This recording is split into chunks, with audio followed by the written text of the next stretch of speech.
আসসালামু আলাইকুম। সবাই কেমন আছেন? আশা করি সবাই ভালো আছেন। আজকে আমি সুজির হালুয়া তৈরি করে দেখাবো। প্রথমে এখানে ১ মগের মতন দুধ নিয়ে নিছি। এটা আমি জাল দিয়ে নিব। আমি একটা হাঁড়ি বসিয়ে দিছি। হাঁড়ির মধ্যে আমি এখানে ৫০ গ্রামের মতন আমি ঘি দিয়ে দিছি। আপনারা চাইলে তেল দিয়েও করতে পারেন। আমি এখানে ৪টে এলাচি দিয়ে দিছি। তারপর আমি এখানে ১ কাপের মতন সুজি দিয়ে দিব। সুজিটা দেওয়ার পর আমি ভালো করে নেড়ে ছেড়ে দিব সুজিটা, যেন চুলার আগুনটা আমি মিডিয়াম আঁচে রাখবো, যেন পুড়ে না যায় দেওয়ার সাথে সাথে।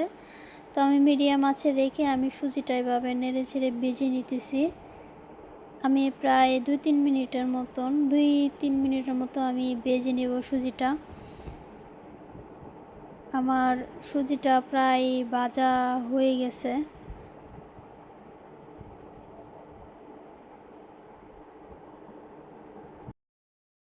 দেখেন সুজিটা একদম ভেজে নিছি, পুরা মচমচ হয়ে গেছে সবগুলো সুজি, বাট পুড়ে যায় না।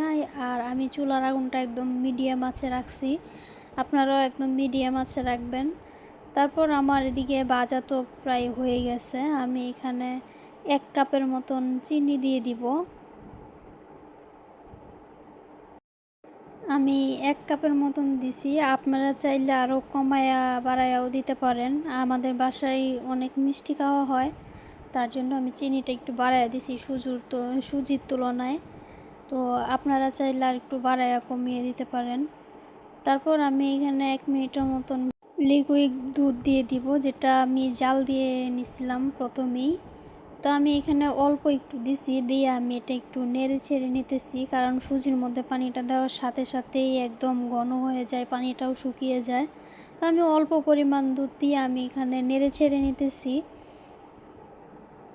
৩০ সেকেন্ড অথবা ৫০ সেকেন্ড পর আমি বাকি পুরোটা দুধই আমি এখানে দিয়ে দিব।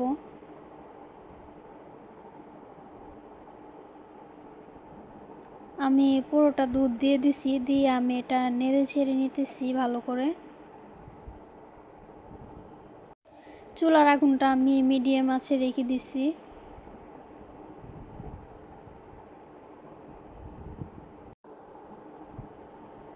দেখুন আমি এভাবে চারপাশ ভালো করে নেড়ে ছেড়ে নিতেছি।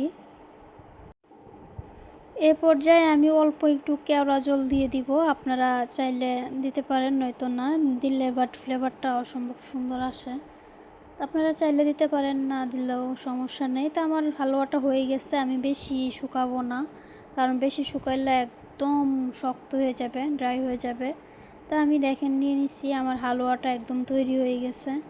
দেখুন উপরে আমি কিছু বাদাম দিয়ে দিছি। দেখুন বেশি নরমও হয় নাই, বেশি শক্তও হয় নাই, একদম পারফেক্ট।